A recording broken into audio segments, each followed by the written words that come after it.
नमस्कार दोस्तों, संदीप त्रिवेदी। आज फिर शुक्रवार के दिन 30 नवंबर 2018 the story of recording club का पार्ट 24 लेकर के आप सबके बीच में हाजिर हूँ। तो दोस्तों, कई सारे मैसेजेस आए पार्ट 23 के बाद। बहुत अच्छा लगा, बहुत खुशी हुई और बहुत सारी प्रेरणाएं भी मिली और बहुत कुछ नया भी जानने समझने को मिला। लेकिन खैर, अल्टीमेटली बात यही है कि हम सबको अपना कार्य करना है पूरे दिल से, पूरी ईमानदारी से। तो दोस्तों, खुले आसमान के नीचे छत पर घूमते हुए आसपास में कहीं से म्यूज़िक की आवाज़ भी आती हुई, दोस्तों बहुत सारे साथियों ने ये चाहा है कि अभी तक जिन लोगों का जिक्र हुआ है उनसे बातचीत करवाई जाए। तो मैं दरअसल जानना ये चाहता हूँ कि किन बातों पर फोकस करते हुए बातचीत की जाए और खासकर हमारे साथी किन्हें सुनना चाहते हैं, किन किन को सुनना चाहते हैं। तो उसके बाद, या फिर अभी नहीं, बाद में सुनना चाहेंगे। ये कुछ बातें हैं जो मेरे लिए जानना आवश्यक है। हालांकि मैंने एक जो डिमांड आई थी श्रीमान आलोक शर्मा जी के लिए, जिन्होंने बिल्कुल शुरू में मुझे कंप्यूटर का कीबोर्ड सिखाया था और जहाँ से मेरी एक तरह से शुरुआत हुई थी, तो उनसे बातचीत करने की कोशिश की मैंने, लेकिन उनके पास फ़िलहाल समय था नहीं। तो देखिए, जब भी उनको समय मिलता है उसके बाद मैं उनसे बातचीत ज़रूर सुनवाऊँगा। किसी ने प्रिया भटनागर जी से भी बातचीत सुननी चाहिए।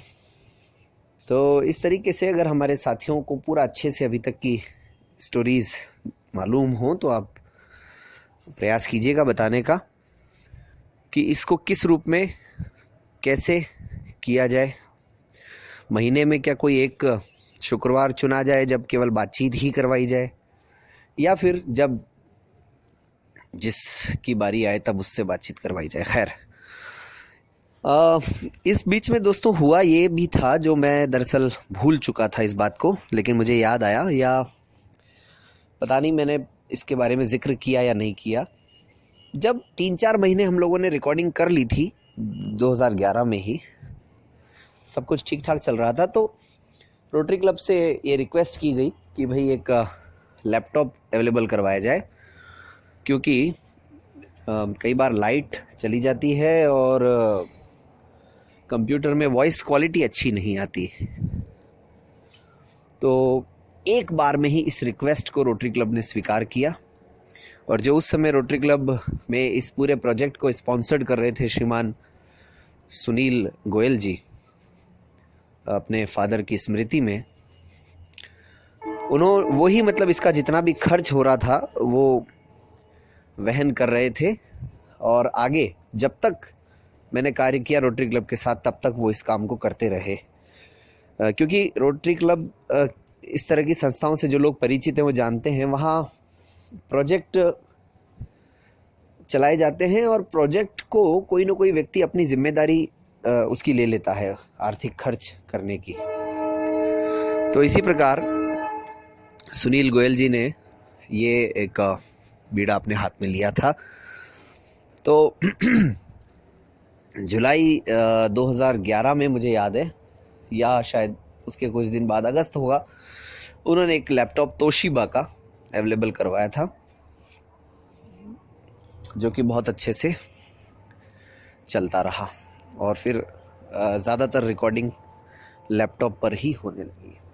अब चर्चा ये चल रही थी कि दिसंबर 2011 तक करीबन 150 से ऊपर मेंबर्स बन गए थे। प्रतियोगिता दर्पण हम मंथली मैगजीन भेज रहे थे और बाकी बुक्स जो हैं वो लोग जो भेजते थे उसको हम अपने लेवल पे बच्चों से 20 रुपये या 25 रुपये के हिसाब से, 20 रुपये आई थिंक था उस समय, 20 रुपये पर घंटे के हिसाब से उनसे चार्ज लेकर के रिकॉर्ड किया करते थे। या फिर जैसे कोई बुक है उसमें कुछ लोग मिलकर के भी उसको रिकॉर्ड करवा लिया करते थे। मुझे याद है दिसंबर 2011 में एक धरोहर गाइड हमारे एक साथी ने रिकॉर्ड करवाई थी। जीके की गाइड थी ये, राजस्थान धरोहर। और वो काफ़ी मतलब लोगों ने पसंद की उस मैगज़ीन को, और वो बहुत काम भी आई लोगों के उस वक्त तक। आज भी कई बार लोग उस मैगज़ीन की डिमांड मैगज़ीन नहीं, उस बुक की डिमांड किया करते हैं। काफ़ी बड़ी बुक थी, लगभग 1100 पेज के आसपास की वो बुक थी।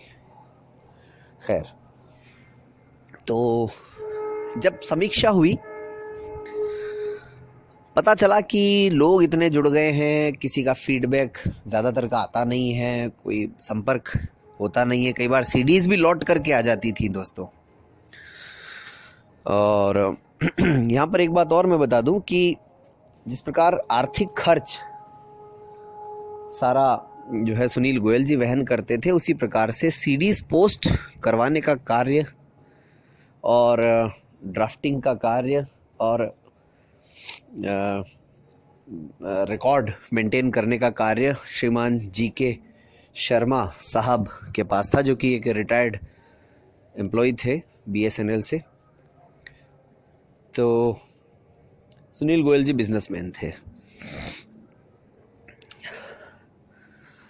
तो हुआ ये कि भाई लोगों की कई बार सीडीज़ भी लौट करके आ जाया करती थी, किसी का कुछ गड़बड़ रहता था, किसी का कुछ। तो जनवरी में जब बातचीत हुई तो फिर निर्णय ये लिया गया कि अब इसका ईयरली चार्ज रख दिया जाए। और हमने ये दिसंबर की प्रतियोगिता दर्पण में ही इस बात को बोलना शुरू कर दिया था, सर्कुलेट कर दिया था, क्योंकि एक्चुअली वो हम जनवरी में ही भेज पाए थे लोगों तक। अब इसका परिणाम ये हुआ दोस्तों, जो मैंने पिछले ऑडियो में जिक्र किया था कि इस तरह की समस्याओं से आज भी दो चार होना पड़ता है। वो ये कि अचानक जो संख्या थी वो घट करके 38 पर आ गई। मतलब वो भी पहले महीने नहीं, पहले महीने तो शायद 25 या 26 ऐसे ही रही, फिर धीरे धीरे 2-3 महीने में ये 38 पर जाकर के रुक गई।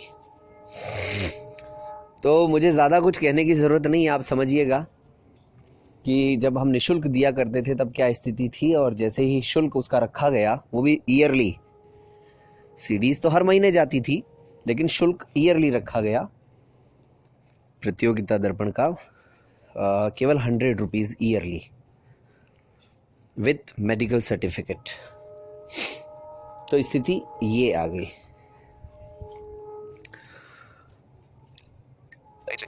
इस बीच में दोस्तों 2012 का वर्ष चल रहा है।